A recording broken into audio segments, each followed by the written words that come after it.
Today we continue to listen the liberation of the two chief disciples of the Buddha. When Vandara Upatissa requested, Venerable Asiji told Upatissa the short summary of the Buddha teaching. Ye Dhamma hetu pabhava desa hetung tathagato aha desinjayo nirodo evam vadi mahasamano. Every seeing, hearing, smelling, tasting, touching, knowing, these phenomena are presently arising. They are truth of suffering. They are dukkha sitya. Hetu bhava. These phenomena have their origin in causes. The cause of these suffering are dana. Tesa hetong tathagato aha. Tathagata teaches the causes.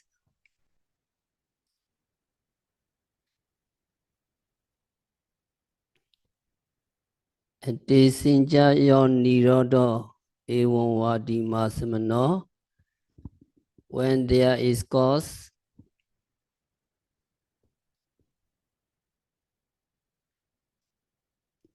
there comes effect. Would this cycle of cause and effect repeat incessantly in this way forever? No. Only just the cause of suffering, dana, and then suffering, truth of suffering, arise, and then present causes, dana,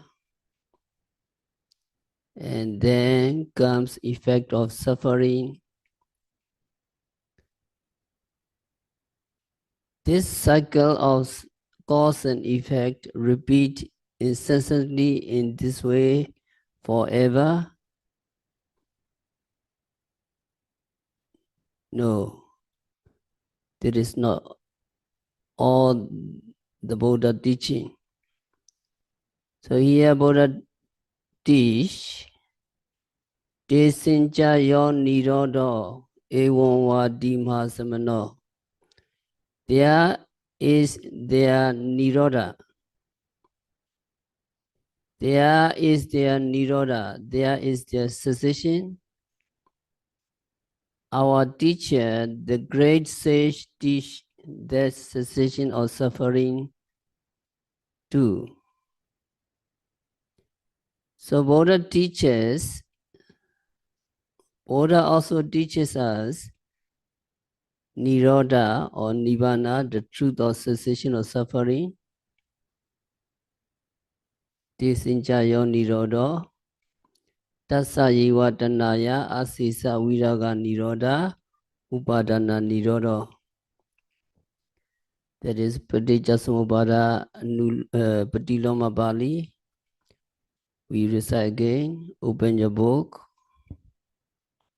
That is Paticcasamuppada Patiloma Niroda, the truth of cessation of suffering. Niroda Nibbana, if you want to realize Nibbana, if you want to reach Nibbana, you have to practice that Mega Sitya.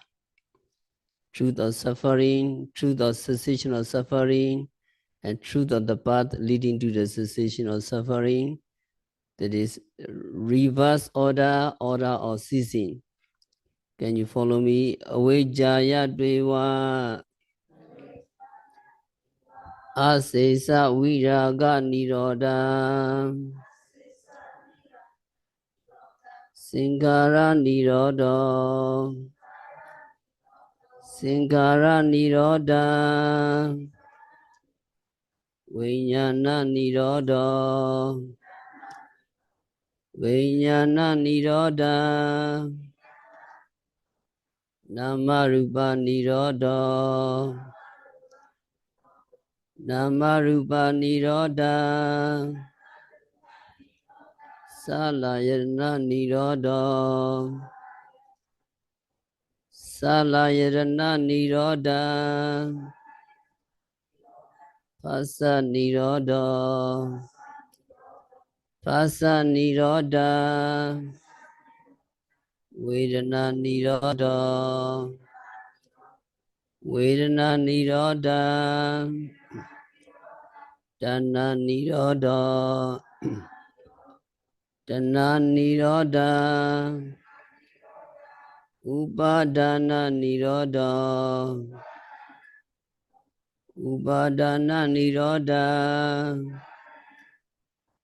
Bhava nirodha. Bhava nirodha. Jati nirodha. Jati nirodha. Jara maranam. Soka. Parideva. Dukkha. Domana supayasa. Nirojanti. Eva metasa. Kevalasa. Dukkha khandasa. Nirodha hoti. So that is reverse order of ceasing. You have to cease starting from avijja, and the link is Vedana Nirodha, Tana Nirodha. This link, the Tana will be eradicated. So English translation, we read together slowly. As ignorance completely ceases, karmic evolution cease. As karmic evolution cease, consciousness ceases. Consciousness ceases, mind matter cease. As mind matter cease,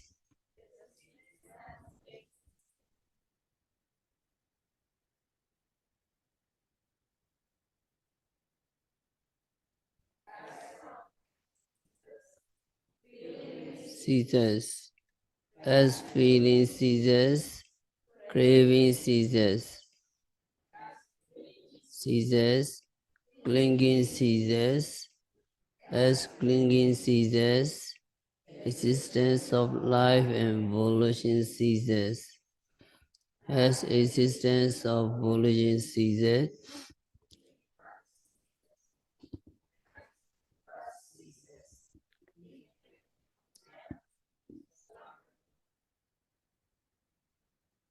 that is desinjayo nirodha evam vadima samana. That is cessation of all suffering due to total cessation of that very craving by means of mega enlightenment, Riya mega jnana.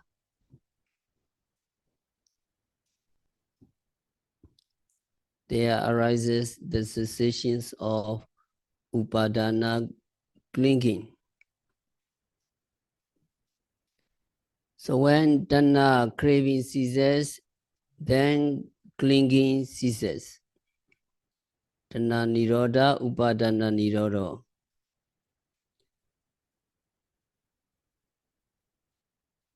Tanha, where tanha come from? Seeing consciousness arises due to the meeting of eye sensitivity, visible object. Such sensory interaction represents phassa, mental contact, eye contact, from which there arises vedana, feeling pleasant or unpleasant, which in turn gives rise to tanha, craving. So yogi want to prevent the craving from arising. You have to put great effort in the development of noble path.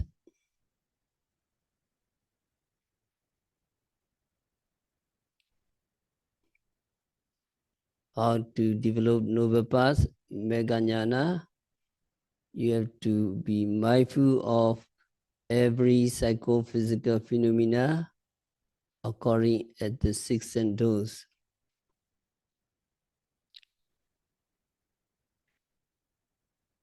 So Nirodha, cessation. Meditator have to realize Nirodha by developing Vipassana. Now you all are practicing diligently. Very sure the progressive stages of Vipassana insight knowledge will culminate in noble path. That noble path directly leads to cessations of craving. Every time we see, we hear, we smell,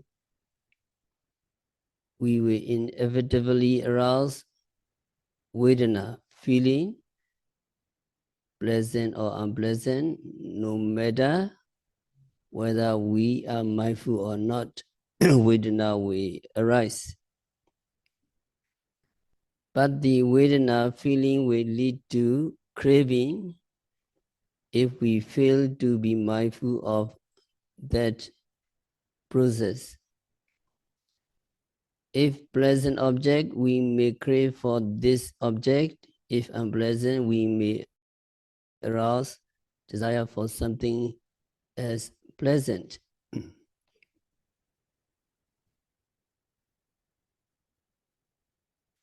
So to prevent such craving from arising, meditators have to be mindful of seeing, hearing, smelling every time you see, hear, smell, taste, etc.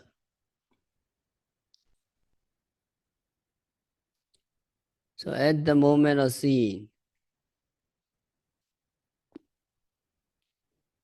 what are manifested?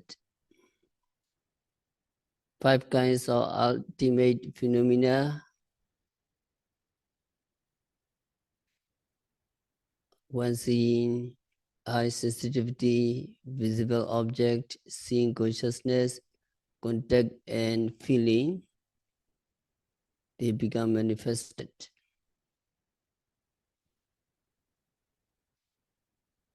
So they arise together at the same time, but not separately and successively.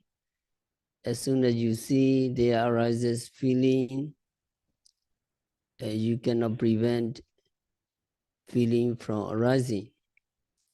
Even Arahant or the Buddha cannot prevent feeling. So there will arise pleasant feeling, sukha vedana, if the object is pleasurable, and unpleasant feeling, dukkha vedana, if the object is unpleasurable. For the Buddha and Arahant,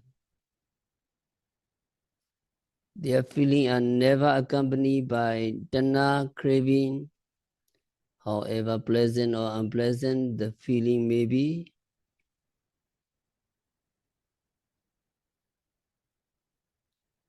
so Vipassana meditators always try to be mindful of his or her feeling concurrently so that they cannot be accompanied by craving.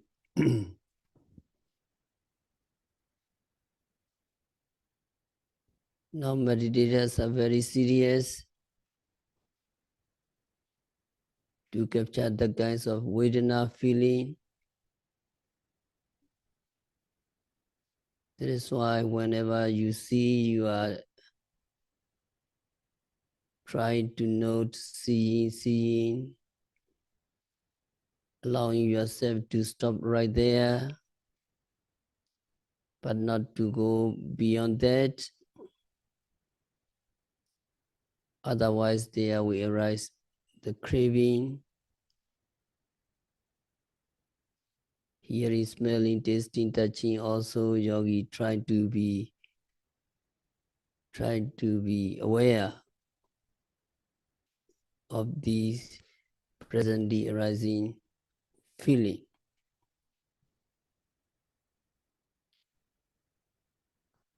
So you stop that seeing, hearing, smelling, but do not go further. You do not interpret it to be pleasant or unpleasant. Very sure when your concentration getting strengthened, you can stop, you can cut it sharply. Just seeing, hearing, smelling only. You do not go further. You do not go beyond that. So meditators have to be mindful of every phenomena that are manifested. Every time you see, hear, and so on. Only then you can discern ultimate phenomena beyond conceptual form. In this way, you can find breaks between Namarupa, or you can break their sanctity, continuity. Of course, in the beginning,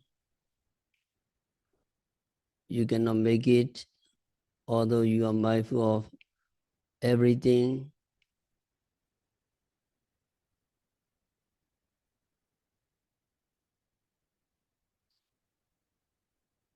For instance, you cannot expect a dirty cloth to be clean just by washing 1 or 2 times, but you have to wash for many times and repeatedly. Now practicing bhavana, you understand. Bhavana means developing not 1 hour, not 2 hours, not 3 hours, not 1 day, not 2 days, not 1 month, not 2 months. Many times, repeatedly, you wash again and again. So in the beginning, meditator cannot see phenomena segment by segment, but you develop mindfulness progressively, and you will start to see them arising and vanishing segment by segments.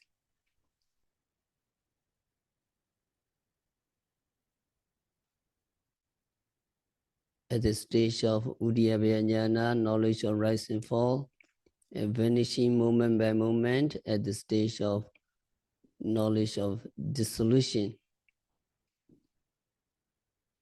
So at this stage, you won't see any phenomena solid, you won't see any phenomena lasting, you see vanishing constantly.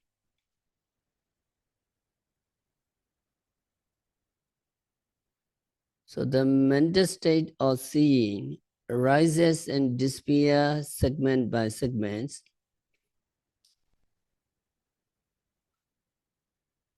But hearing may be relatively easier. You can see vanishing moment by moment.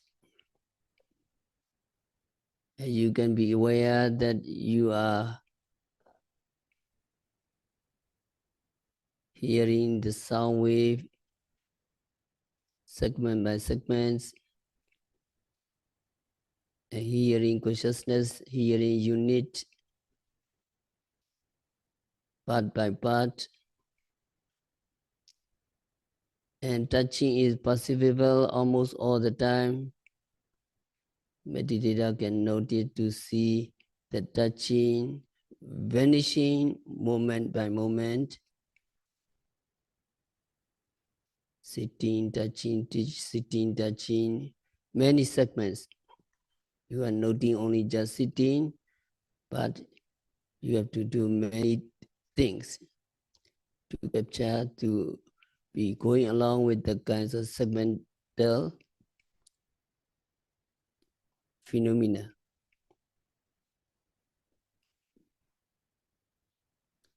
When you note rising and falling of the abdomen, you can clearly see rising as gradual upward movement that would feel tense and tight progressively.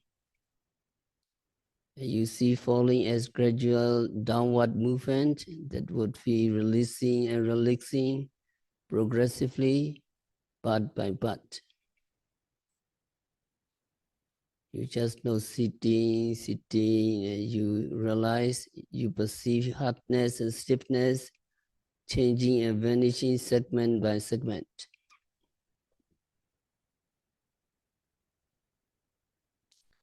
Bending your limbs, you notice bending, bending, and you can capture the progressive stage of tension and motion, vanishing part by part in your limb.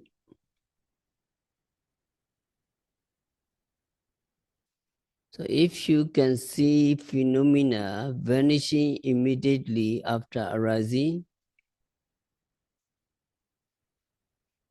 then there would be no room left for craving to arise, although there is feeling. Stiffness, numbness, pain, aching, and so on are unpleasant feeling.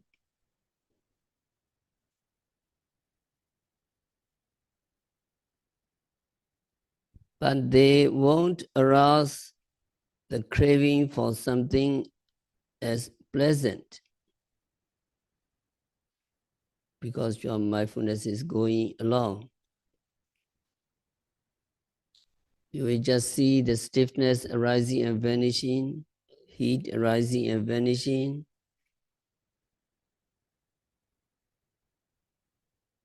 And you will realize that they are all just psychophysical phenomena. They are just namarupa. They are not the person.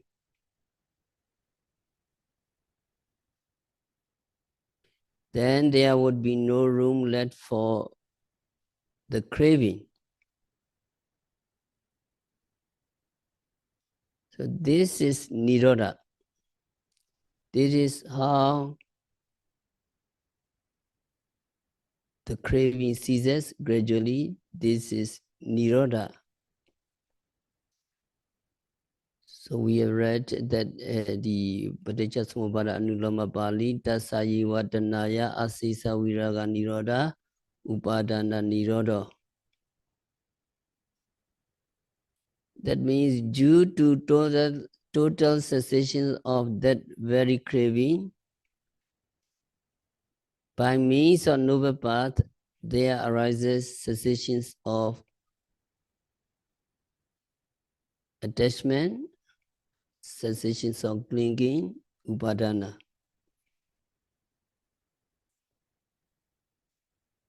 Now you see just namarupa, just psychophysical phenomena as they really are, and you would not identify them as a person. You would not identify as I or someone as lovable or hateful. Then there will be no room left for craving.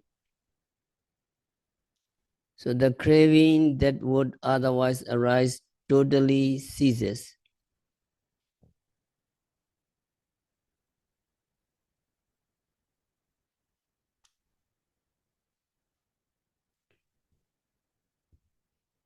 You want to test?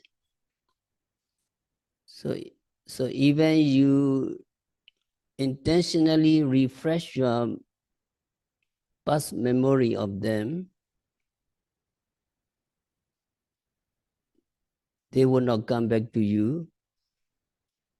They will not come back to your memory as enjoyable or hateful.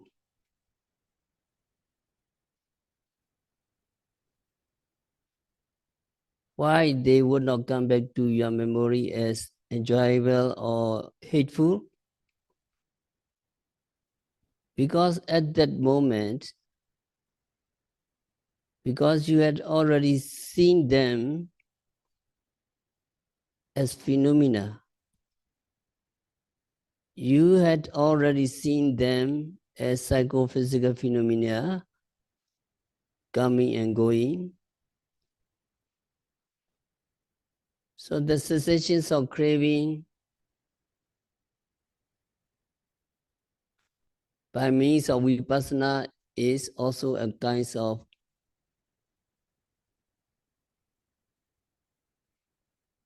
total cessation, asesa viraga. Because Vipassana totally ceases regarding the objects you have noted and you have known as impermanent. However, it will for sure recur on other objects that are manifested, but you fail to be aware of.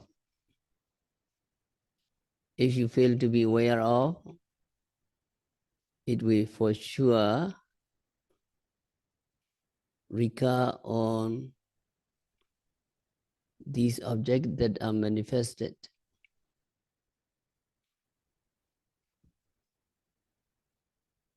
Say you note the scene and become aware of its disappearance,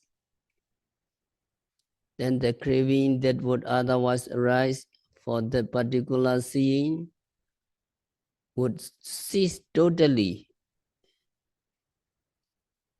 and irreversibly.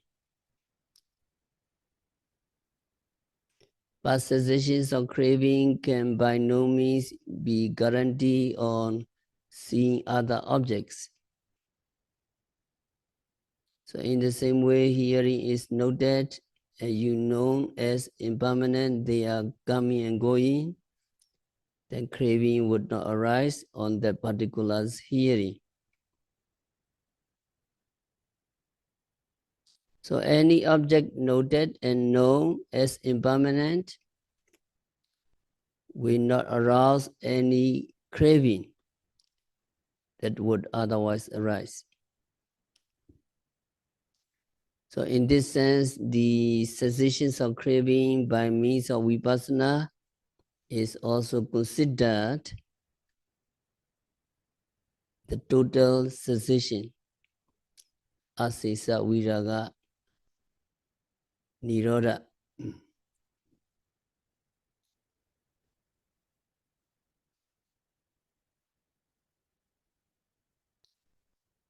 And how you eradicate the corresponding forms of tanha.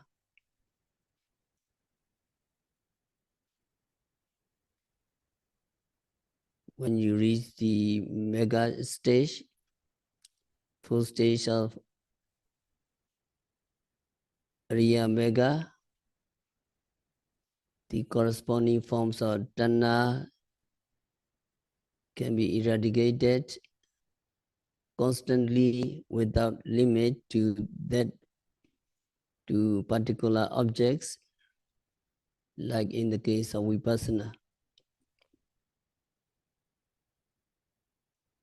So when you attain Sotapaddi Mega, you can eradicate craving that can lead to the woeful states totally.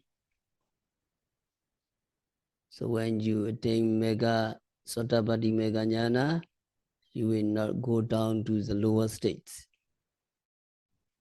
And when you reach the Sagadagami Mega, You can eradicate the gross forms of tanha craving. And when you become anagami, when you attain anagami mega, you can eradicate the craving for sensual pleasures. And when you reach the arhata mega, you can eradicate all the remaining form of craving constantly.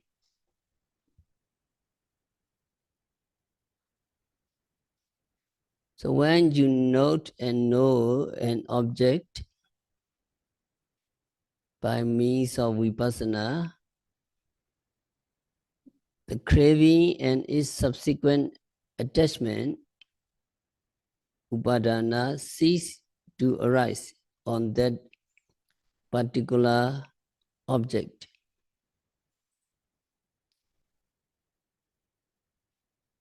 During the retreat, meditators report many times they are hitting the object is very accurate and they can eradicate the craving. So that is the cessations of craving by means of your Vipassana.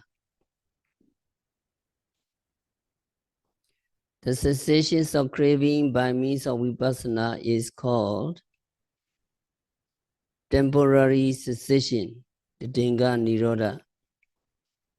So we have to encourage yogis, your practice is accurate, your hitting is perfect at that moment, so you can eradicate craving. That cessations of craving by means of your Vipassana is called the Dinga Nirodha, temporary cessation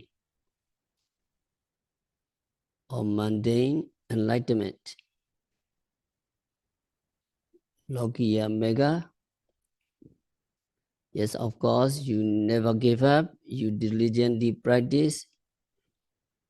1 month or 2 months or 3 months, you don't care. Only you care for eradications of craving. And you continuously practice and the cessation by means of your supramundane enlightenment. Yes, that is ultimate cessation, Ichanta Nirodha. So you understand during the practice, your Vipassana can be the Dinga Nirodha, temporary cessations. And if you reach the final stage, your cessation will be Ichanta Nirodha, ultimate cessation. So can you follow me to cessation? The cessations of craving by means of Vipassana is called the Dinga Nirodha, temporary cessation or mundane enlightenment. The cessations of craving by means of Vipassana is called temporary cessation, the Dinga Nirodha or mundane enlightenment. The cessation by means of supramundane enlightenment is ultimate cessation, Ichanta Nirodha, real cessation. The cessation by means of supramundane enlightenment is ultimate cessation, Ichanta Nirodha, real cessation. So you attain the Dinga Nirodha many times. At the time Craving can be eradicated temporarily. But when you diligently practice, you never give up, and you reach the stage of Ariya Mega, Supramati enlightenment, that is ultimate cessation, Ichanta Nirodha, real cessation.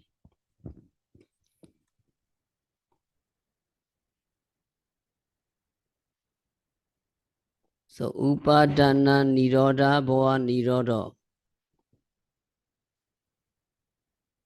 according to the Paticcasamuppada Priloma order of cessation, due to cessations of clinging, the karmic existence ceases. And Bhava Nirodha, Jati Nirodha, due to the cessations of the karmic existence, Jati, the rebirth, ceases.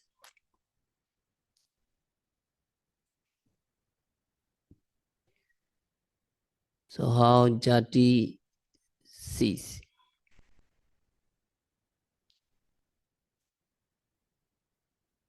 Jati rebirth ceases. So meditators have karma done without attachment. Then there is no karma, good or bad. So that karma, that action leads to no rebirth. So the torturous cycle of Jati and Varna,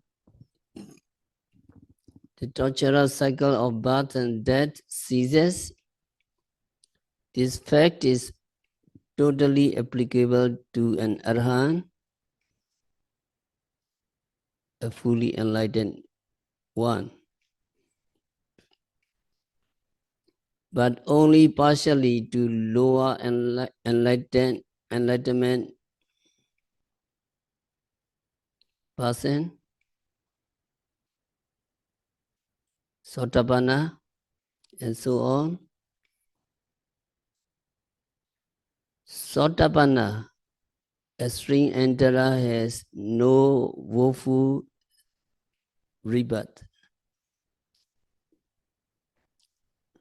and no more rebirth after the seventh.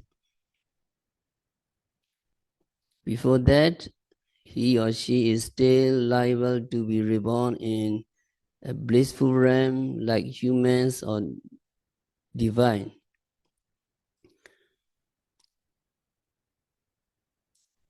A Sakadagami, the one with Ritana, has only two modes jati, two modes rebirth. Anagami non-Ritana has no rebirth in any sensual realm and only one rebirth in a fine material realm or in material realm, but no more than that. So a non-returner is liable to have only one rebirth, anagami. And according to Paticcasamuppada Patiloma, order of ceasing, Jati Nirodha Jarambaranam. Due to cessations of rebirth, due to cessations of Jati, aging and death cease, and sorrow, lamentation, pain, discontent, and despair cease. Where there is no jati, where there is no rebirth, there is no aging, death, sorrow, lamentation, and so on. So this complete cessation comes by means of your Arhata Mega. So in Pali, Ewa Mitasa Kevalasa Dukkha Khandasa Nirodha Hoti. There is conclusion. Thus, it is the cessation of the mere massive suffering, the whole mass of suffering cease.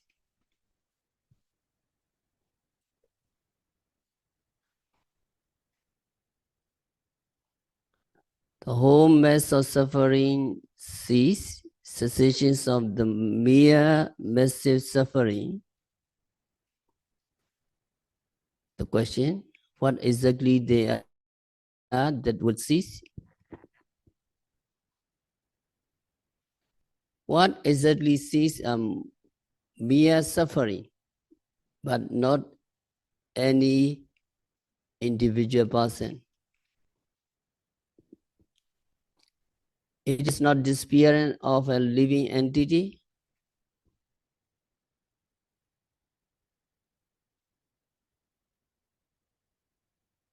When it is said that Arhan gets into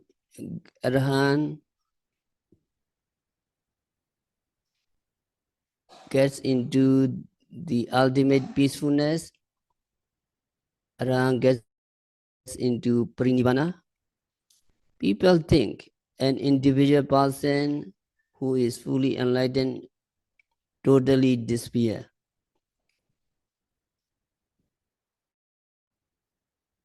People think that Arhan disappear. In fact, there is no such individual person. There is just only Namarupa related as cause and effect. There is just causal process of Namarupa psychophysical phenomena that are nothing but suffering. So what really sees are just suffering. So think or understand deeply, actually there is no person even at the outset. Even before his or her ultimate peacefulness, Arhan is not a person, although so-called in a conventional sense. So the ultimate cessations of rebirth and new formations of Namarupa psychophysical phenomena simply means ultimate peacefulness, because it is just the cessations of mere suffering, but not any pleasant.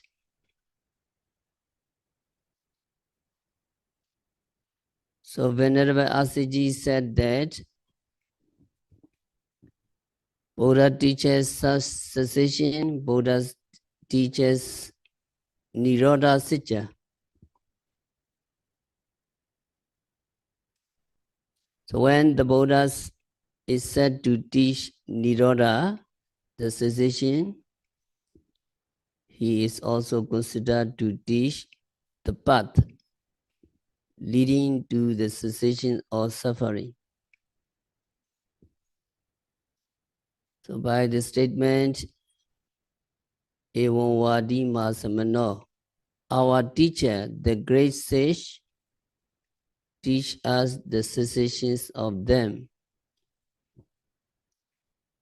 So Venerable Asiji implies that the Buddha teaches the path leading to the cessation of suffering. Buddha teach the Four Noble Truth, the truth of suffering, the truth of the origin of suffering, Ye Dhamma Hetu Bhavawa, Desa Hetun Tathagata Aha. And Buddha teach the cessation of suffering, Desinjayo Nirodo, Evam Vadi Mahasamano. Buddha teach the path leading to the cessation of suffering. So this verse is very powerful and very essential. Four Noble Truths are mentioned in this stanza.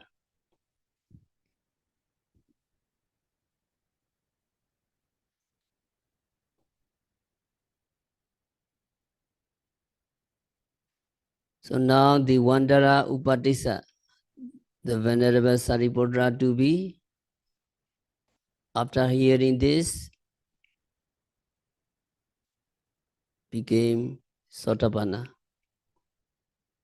a first stage enlightened person.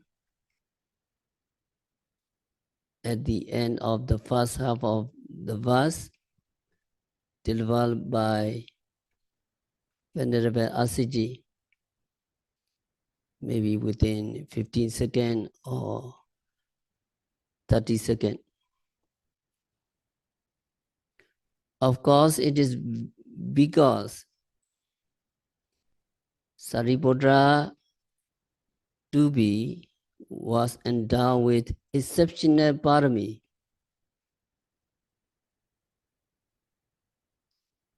Within 15 seconds, he attained enlightenment. So having been a Sotapanna, ascetic Upadisa, said to Venerable Asiji, it is enough.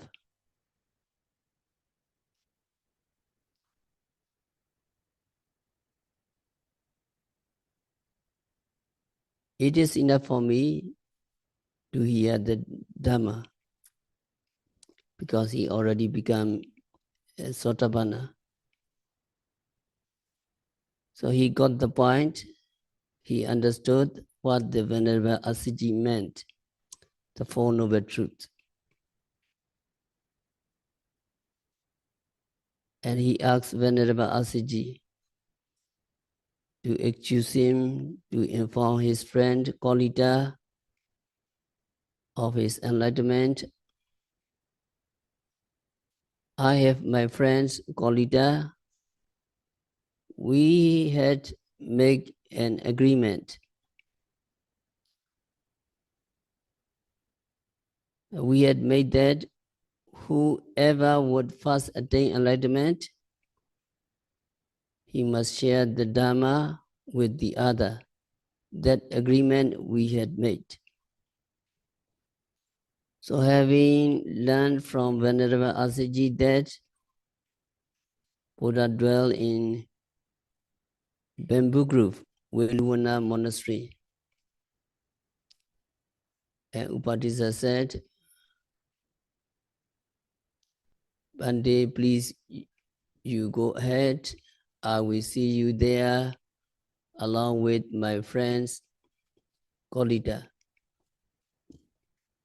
Then Upadisa, Venerable Sariputta to be rushed to his friends Kolita. So back to the hermitage, ascetic Upadisa, having been enlightened, would behave differently from the way he used to. In previous time, he would come back with gloomy face, having discovered nothing in pursuit of amata, deathlessness. This time, the facial expressions of Upadesa would be exceptionally clear and calm.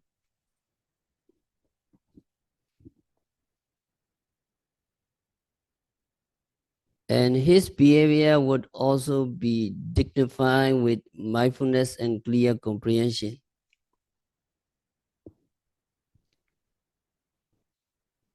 Sati Sanya along with him. So his friend Kolita would correctly guess his spiritual attainment. And Kolita asks Upadisa, my friend, have you found Amata? Have you attained the Dhamma?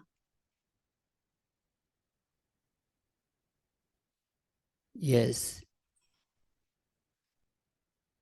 I have found the Amata, deathlessness.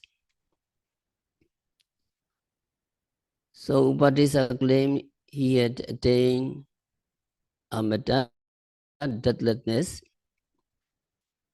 and he revealed his attainment to his friends according to the agreement they had made. So we need to understand that it is good to reveal your spiritual achievement when the time is right, when the time is suitable, when the time is agreeable, you can reveal your spiritual achievement. So, Upadesa repeated Venerable Asiji verse to his friend Kolita. Chetama hetu pabawa tesa hetong tathagato aha tesincha yo nirodo ewan wadi mahasamano. Phenomena have their origin in causes. Tathagata teaches causes and cessations of them. The great sage teaches such doctrine.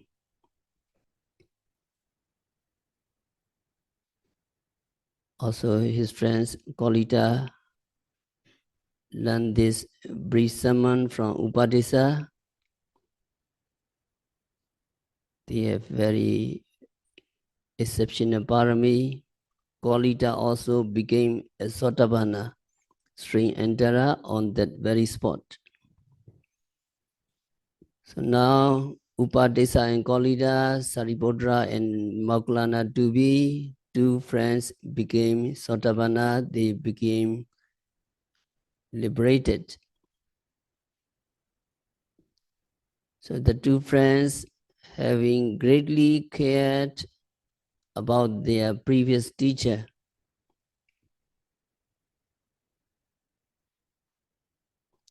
so Saripodra and Mauklana, having greatly respect about their teachers, even in their previous lives, they went to see their current teacher, Sinjaya. Why they remember their previous teacher? Because they believed this Dhamma would greatly benefit their teacher too. So Upadesa and Kolita said to the teacher Sinjaya, "Teacher, the Buddha had appeared on earth. The world expounded Dhamma has also appeared on earth.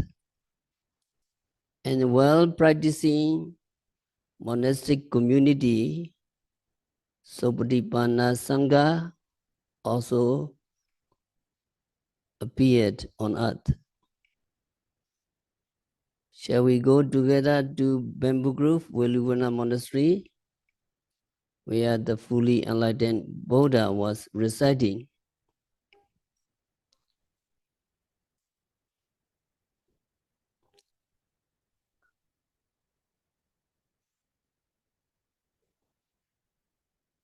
And in response to their kind invitation, Sinjaya said, "Well, you two can go, but I won't go. I won't go to see Buddha. From being a big pot, I cannot be like a small pot for carrying water. I cannot become a disciple of other teacher."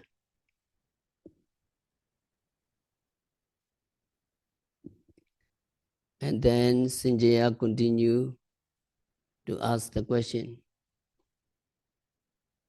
I want to ask you, which kinds of people do you think outnumber on earth? The wise people or the foolish people?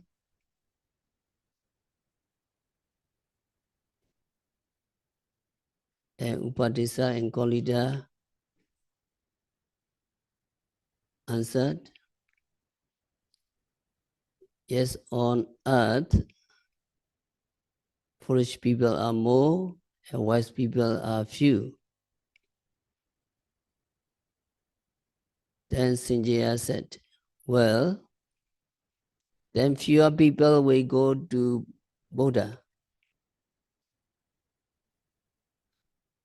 And more people, majority of foolish people may come to me. For sure, I will have a greater number of followers than Buddha Gautama. So don't worry about me.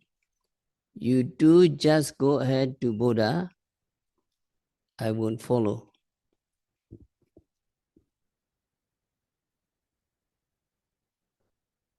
So you can consider this. Nowadays there are many false teachers, bogus teachers. They know they're wrong, but continue to do wrong. So they hold this view like teacher Sanjaya. So Upadesa and Kolida, accompanied by 250 wanderers, went to the Buddha, who was residing at the Welivana Monastery Bamboo Grove.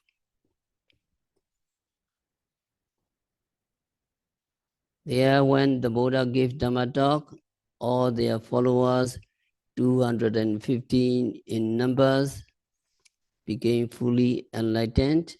250 followers became Arhan.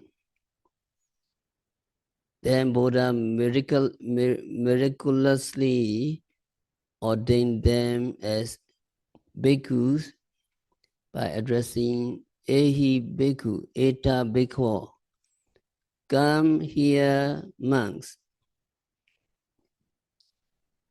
When Buddha called them, Buddha addressed them, come here monks,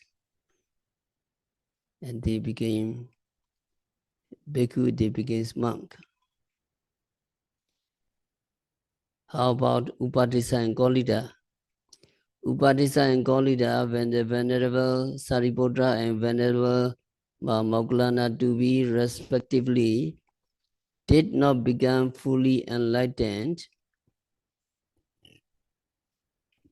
why Venerable Sariputta and Moggallana did not become fully enlightened? Even their followers, 250 wanderers, became enlightened. Because Upadesa and Kolida, Sariputta and Moggallana to be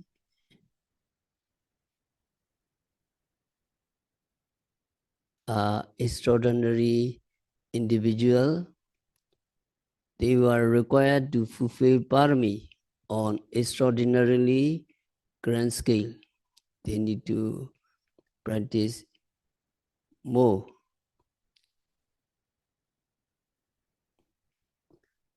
So Upadesa and Kolida, Sariputta and Moggallana Devi will stay just Sotapanna, stream enterer, and they could not make it to attain higher stages. So Kolida, Moggallana had to take 7 more days to meet such requirement, and Upadesa, Sariputta Devi, and had to take 15 more days to meet such requirement because they are very exceptional. They need to practice more. So we will continue next time.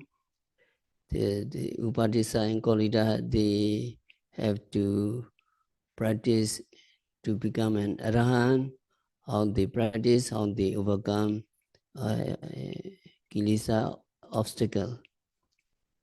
So we have to stop our discourse for today by practicing Vipassana meditation, by observing every phenomena occurring at the 6 senses, by noting rising, falling, sitting, touching, standing, walking, seeing, hearing, smelling continuously and meticulously. May all yogis be liberated from all suffering. May all meditators realize the real peace in the very near future.